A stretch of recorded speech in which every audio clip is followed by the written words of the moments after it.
السلام علیکم، welcome back to اندر ویڈیو۔ تو آپ لوگ ابھی کہیں گے کہ یار یہ تو اتنی دیر تک غائب تھا، میں نے یہ یوٹیوب لوگوں کی وجہ سے چھوڑا تھا، میں گھر سے نکل ہی نہیں سکتا تھا، لوگ کہتے تھے یار اسد خان ریئیکشن، اس لیے میں نے یہ یوٹیوب چھوڑ دیا تھا۔ لیکن ابھی میں نے واپس سٹارٹ لیا ہے، انشاءاللہ آپ لوگوں کے سامنے آؤں گا۔ تو ہم اپنی جو پہلے ویڈیو بناتے تھے ہم وہی ویڈیو دوبارہ شروع کریں گے انشاءاللہ۔ تو آج میں نے آپ کے سامنے رکھنی ہے دنیا کی پہلی سپر پاور جو تھی ایجپٹ میں، مصر میں، یعنی ایجپٹ انگلش میں کہتے اور مصر آج کہتے ہیں اس کو۔ تو مصر میں جو پہلی سپر پاور تھی اس کی جو ہسٹری ہے ہم وہ آپ کے سامنے رکھیں گے انشاءاللہ۔ تو کہیں مت جائے گا، ہمارے ساتھ رہیے گا، ٹھیک ہے؟ تو چلے اسکرین کی طرف چلتے ہیں۔ ایجپٹ دنیا کی پہلی بڑی سپر پاور، فرعون کی سٹی۔ اسی ایجپٹ کے بارے میں آپ صلی اللہ علیہ وسلم نے اپنی وفات سے پہلے کلیئرلی بتا دیا تھا کہ تم مسلمان ضرور ایک دن ایجپٹ کو فتح کرو گے، لیکن یاد رکھنا جب تم ایجپٹ کو فتح کرو تو وہاں کے عام لوگوں کے ساتھ نیکی سے پیش آنا، کیونکہ وہ تمہارے رشتہ دار ہیں۔ ناؤ آپ صلی اللہ علیہ وسلم کی وفات کے کچھ ہی عرصے بعد مسلمانوں نے عمر بن خطاب کی لیڈرشپ میں رومن اور پرشین امپائر کو ہرا کر ان سے یہ سارے علاقے فتح کر لیے۔ لیکن جیسے ہی مسلمانوں نے یہ سارے علاقے فتح کیے، اچانک یہاں پر ایک بہت بڑا مسئلہ ہوا۔ ان نئے علاقوں میں ایک بہت ہی خطرناک بیماری طاعون ہر طرف پھیل گئی، جس سے مسلمانوں کی سپیڈ تو ختم ہو ہی گئی، لیکن اس بیماری سے مسلمانوں کے سارے بڑے جنرلز شہید ہو گئے، اور نئے جنرلز کو چانس ملا کہ وہ آگے آ کر مسلمانوں کو لیڈ کر سکے۔ تو اب ان بڑے جنرلز کے شہید ہونے کی وجہ سے حضرت عمر نے ان علاقوں میں نئے جنرلز لگائے اور یہاں پر مسلمانوں کا آرمی چیف عمر بن عاص رضی اللہ تعالیٰ عنہ کو بنایا۔ عمر بن عاص کے آرمی چیف بننے کے بعد آہستہ آہستہ یہ بیماری ختم ہو گئی، اور جب حضرت عمر کو مدینہ میں اس کا پتہ چلا تو وہ خود حالات کو کنٹرول کرنے کے لیے مدینہ سے مسلمانوں کی فوج کی طرف گئے۔ لیکن آف کورس جانے سے پہلے انہوں نے مدینہ اور پورے عرب کا کنٹرول حضرت علی رضی اللہ تعالیٰ عنہ کے حوالے کیا۔ مطلب آف کورس اگر حضرت عمر کو اس سفر میں کچھ ہو جاتا تو آٹومیٹکلی حضرت علی رضی اللہ تعالیٰ عنہ اس پوری امپائر کے نئے خلیفہ بن جاتے۔ جیسے ہی حضرت عمر سیریا پہنچے، وہاں ان کی ملاقات نئے آرمی چیف عمر بن عاص سے ہوئی، اور انہوں نے خلیفہ عمر کے سامنے ایک نیا زبردست پلان رکھا کہ اب ہمیں رکنے کے بجائے ایک نئی دنیا کی طرف جانا چاہیے، ایجپٹ۔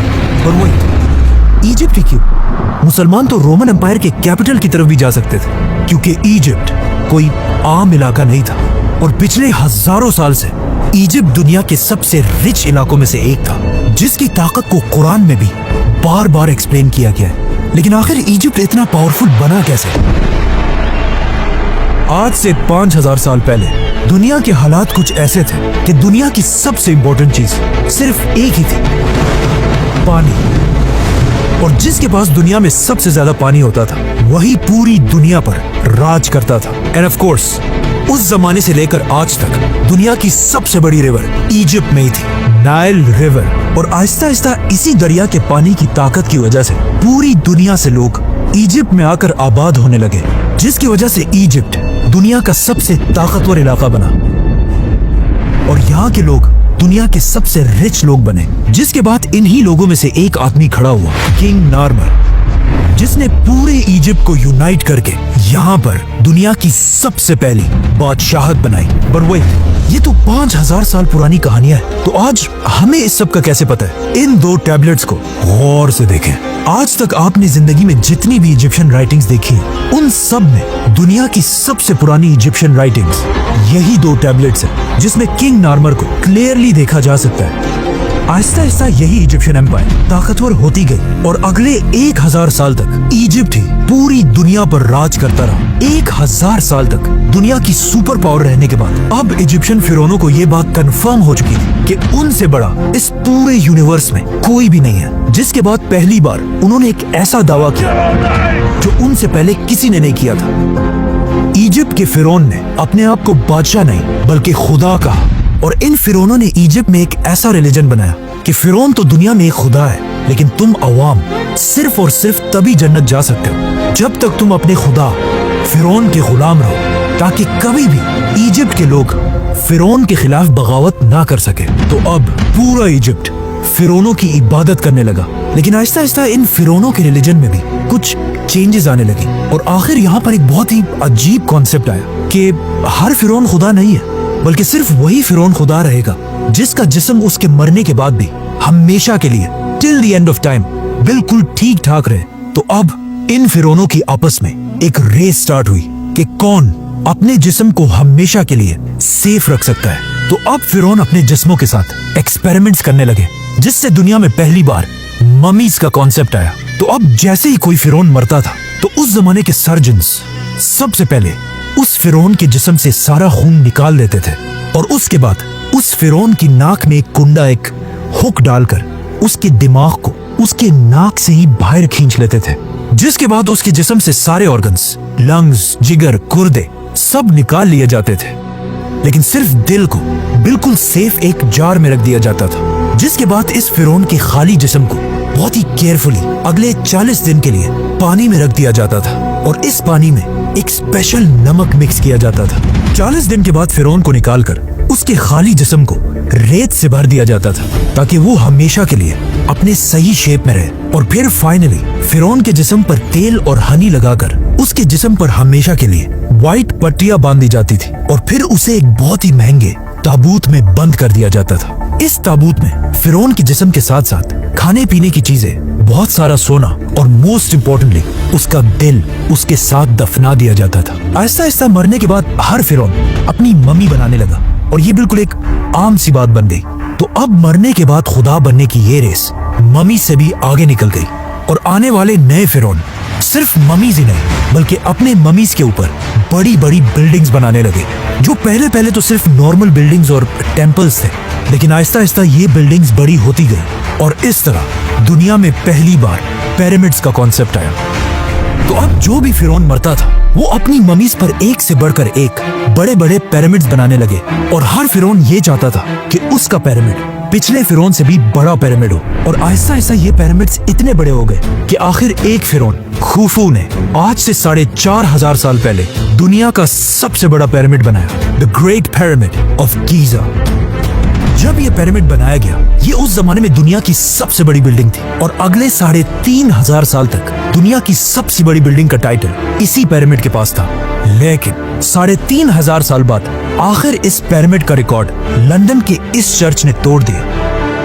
लेकिन ये चर्च भी ज्यादा अरसा अपनी जगह पर खड़ा नहीं रह सका, और इसके गिरते ही पिरामिड दोबारा दुनिया की सबसे बड़ी बिल्डिंग बनी। लेकिन आने वाले वक्तों में आईफल टावर और बाकी बिल्डिंग्स ने पिरामिड्स का ये रिकॉर्ड तोड़ दिया। आज दुनिया की सबसे बड़ी बिल्डिंग बुर्जुल खलीफा है, वी ऑल नो दैट, जिसकी हाइट तो सबसे ज्यादा है, लेकिन वजन के हिसाब से अगर 12 बुर्ज खलीफा को मिला लिया जाए तब भी ये एक पिरामिड ज्यादा भारी है। मतलब ये पिरामिड इतना बड़ा है कि इस पिरामिड के अंदर 2000 बड़ी बड़ी ट्रक्स आसानी से पार्क की जा सकती है। नाउ सारे फिरौन ये पिरामिड्स तो बना ही रहे थे, लेकिन इन पिरामिड्स को बनाते हुए उन्हें इस बात का पता नहीं चला कि इनको बनाने के लिए बहुत ज्यादा पैसा खर्च होता था। इसीलिए ये पिरामिड आज दुनिया का सबसे बड़ा पिरामिड है, और इस पिरामिड के बाद आने वाले पिरामिड्स का साइज आहिस्ता आहिस्ता छोटा होने लगा। और सिर्फ पिरामिड्स ही नहीं बल्कि इन पिरामिड्स की वजह से पूरी इजिप्ट की इकोनॉमी भी कमजोर होने लगी, और हजारों साल में पहली दफा ऐसा लग रहा था कि फाइनली इजिप्ट अपने सुपर पावर होने का टाइटल खो देगा। जैसे इजिप्ट की इकोनॉमी बहुत ही कमजोर हुई, ये एग्जैक्टली वही टाइम था जब मिस्र के बाजार में एक छोटा सा बच्चा गुलाम बनाकर बेचा जा रहा था। लेकिन ये बच्चा बाकी सारे बच्चों से बिल्कुल डिफरेंट था, मतलब उस जैसा खूबसूरत वहाँ कोई भी नहीं था, जिसकी वजह से इस बच्चे को मिस्र के एक बहुत ही पावरफुल मिनिस्टर ने अडॉप्ट कर लिया, और फिर आगे जाकर यही गुलाम बच्चा यूसुफ अलैहिस्सलाम पूरे इजिप्ट का प्राइम मिनिस्टर बना। यूसुफ अलैहिस्सलाम ने बादशाह के साथ मिलकर इजिप्ट की पूरी इकोनॉमी को कंट्रोल किया, और वो इजिप्ट जो इससे पहले बिल्कुल टूटने वाला था, दोबारा उसे एक सुपर पावर बनाया। लेकिन उनकी वफात के बाद यूसुफ अलैहिस्सलाम और उनके भाइयों की औलाद बनी इसराइल यही इजिप्ट में रहने लगे और कुछ ही अरसे में इजिप्ट के सबसे पावरफुल लोग बन गए। लेकिन जैसे ही बनी इसराइल अपनी ताकत की पीक तक पहुंचे, अचानक इजिप्ट में दो बड़ी ताकतों के दरमियान एक बहुत बड़ी जंग शुरू हुई, जिसमें एक नए फिरौन ने आकर पुराने खानदान को खत्म कर दिया और इजिप्ट में एक नई बादशाहत बनाई। इस नए फिरौन ने इजिप्ट के पुराने सारे रूल्स को तोड़कर एक नया निजाम बनाया, जिसमें सबसे इम्पोर्टेंट रूल ये था कि आज के बाद बाहर से आए हुए लोगों को इजिप्ट में बिल्कुल भी बर्दाश्त नहीं किया जाएगा। जिसके बाद ऑफ कोर्स बनी इसराइल पर इजिप्ट में बहुत सख्त जुल्म किया जाने लगा। जिस तरह आज भी अमेरिका के नए सदर डोनाल्ड ट्रंप ने आते ही I will declare a national emergency at our southern border. बिल्कुल उसी तरह अमेरिका से इमिग्रेंट्स को निकालने का प्लान बनाया है। अब इजिप्ट के सारे बनी इसराइल को नए फिरौन ने आते ही बनी इसराइल के सारे कारोबार बंद कर दिए और उन्हें अपना गुलाम बना दिया। और इसी तरह अगले 400 साल तक बनी इसराइल इजिप्ट के लोगों के गुलाम रहे। लेकिन इन 400 सालों में बनी इसराइल के दिलों में सिर्फ एक ही उम्मीद थी कि एक दिन जरूर उनका एक पैगंबर आएगा जो उन्हें इस सख्त गुलामी से निकालकर आजाद कर देगा। और एग्जैक्टली ऐसा ही हुआ। 400 साल बाद अचानक एक दिन फिरौन के पास एक नजूमी आया और उसने आकर फिरौन को बताया कि बहुत जल्द इजिप्ट की जमीन पर एक बच्चा पैदा होगा जिसका ताल्लुक बनी इसराइल के खानदान से होगा, जो तुम फिरौनों की इस 3000 साल की एम्पायर को खत्म कर देगा। ये सुनकर फिरौन बिल्कुल हैरान रह गया और उसने फौरन हुक्म दिया कि बनी इसराइल में आज के बाद जो भी लड़का पैदा होगा उसको पैदा होते ही मार दिया जाए। जिसके बाद उसके सोल्जर्स हर घर में जाकर माओं से बच्चे छीनकर उनको मारने लगे। लेकिन जिस बच्चे को वो असल में ढूंढ रहे थे, मूसा अलैहिस्सलाम, वो उनके हाथ ना आ सका, उसे वो मार नहीं सके, बल्कि इस बच्चे को फिरौन अपने ही घर में पालने लगा। यहाँ से आगे जो हुआ वो हम सबको पता है। मतलब मूसा अलैहिस्सलाम ने पैगंबर बनने के बाद फिरौन के सामने आकर एक ही डिमांड रखी कि मेरे खानदान बनी इसराइल को गुलामी से आजाद कर दिया जाए। और बहुत सारे मिरेकल्स के बाद आखिर फिरौन ने उनकी बात मान ली और बनी इसराइल को आजाद करके इजिप्ट से निकलने की इजाजत दे दी। जिसके बाद बनी इसराइल के 6 लाख लोग एक ही रात में 400 साल के बाद इजिप्ट को छोड़कर फलस्तीन की तरफ रवाना हुए। लेकिन अचानक पता नहीं ऐसा क्या हुआ कि उस वक्त के फिरौन रैमसेस ने बनी इसराइल को इजाजत देने के बाद भी अपना किया हुआ वादा तोड़ दिया और अपनी पूरी फौज को जंग के लिए तैयार होने का हुक्म दिया। जिसके बाद रैमसेस अपनी फुल ताकत के साथ मूसा अलैहिस्सलाम का पीछा करने लगा। लेकिन जैसे ही वो बनी इसराइल को खत्म करने के लिए उनके बिल्कुल करीब पहुंचा, एग्जैक्ट उसी वक्त अल्लाह ने मूसा अलैहिस्सलाम और बनी इसराइल को बचा लिया और रैमसेस, फिरौन और उसकी पूरी फौज को इस पानी में गर्क कर दिया। अब यहाँ पर एक बहुत बड़ा मसला है कि मूसा अलैहिस्सलाम का जिक्र इजिप्ट की पूरी हिस्ट्री, टैबलेट्स, राइटिंग्स में कहीं भी नहीं है। मूसा अलैहिस्सलाम की स्टोरी हमें सिर्फ बाइबल और कुरान में मिलती है। लेकिन एक चीज हिस्ट्री और इन आसमानी किताबों में कॉमन है। मतलब आज दुनिया का हर हिस्टोरियन इस बात को मानता है कि मूसा अलैहिस्सलाम के दौर के फिरौन रैमसेस के मरने के बाद इजिप्ट कभी भी दोबारा अपने पैरों पर खड़ा नहीं हो सका। मतलब मूसा अलैहिस्सलाम ने सिर्फ एक फिरौन को नहीं बल्कि इजिप्ट के पिछले 3000 साल की हुकूमत को हमेशा के लिए खत्म करने की शुरुआत की थी। रैमसेस इजिप्ट का आखिरी बड़ा फिरौन था जिसने अपने आप को और अपनी पूरी फौज को अपने गुरूर की वजह से खत्म कर दिया था। जिसके बाद पूरी दुनिया को ये समझ आ गई कि फिरौन कोई खुदा नहीं बल्कि सिर्फ एक आम इंसान है। जिसके बाद यहाँ से पहली दफा इजिप्ट अपना सुपर पावर का टाइटल आहिस्ता आहिस्ता खोने लगा और यहाँ के हालात इतने खराब हुए कि आज तक इस दौर को डार्क एजेस के नाम से याद किया जाता है। जिसके कुछ ही अरसे बाद इजिप्ट के पास फलस्तीन में दुनिया की एक नई सुपर पावर सामने आई जिसके बादशाह का नाम था सुलेमान अलैहिस्सलाम। इसी तरह आने वाले वक्तों में इजिप्ट की ताकत कमजोर होती गई और इतनी कमजोर हुई कि बहुत सारी एम्पायर्स ने यहाँ पर हमला करके इसे फतह किया, जिनमें से एक बादशाह का नाम था अलेक्जेंडर द ग्रेट। लेकिन अलेक्जेंडर द ग्रेट की एम्पायर के बाद फाइनली एक नई super power the great Roman empire ने आखिर इजिप्ट को फुल ताकत के साथ फतह किया और अगले 600 साल तक रोमन एम्पायर ही इजिप्ट पर राज करती रही और कोई भी उनसे इजिप्ट छीन नहीं सका। लेकिन अब फाइनली 600 साल के बाद रसूलुल्लाह सल्लल्लाहु अलैहि वसल्लम की हदीस के पूरे होने का टाइम आ चुका था और मुसलमान उमर बिन खत्ताब की खिलाफत में रोमन एम्पायर से इजिप्ट छीनने के लिए उसके दरवाजे पर खड़े थे। सब्सक्राइब। तो ये थी इजिप्ट की कहानी, यानी मिस्र की जो हिस्ट्री थी हमने आपको दिखा दी।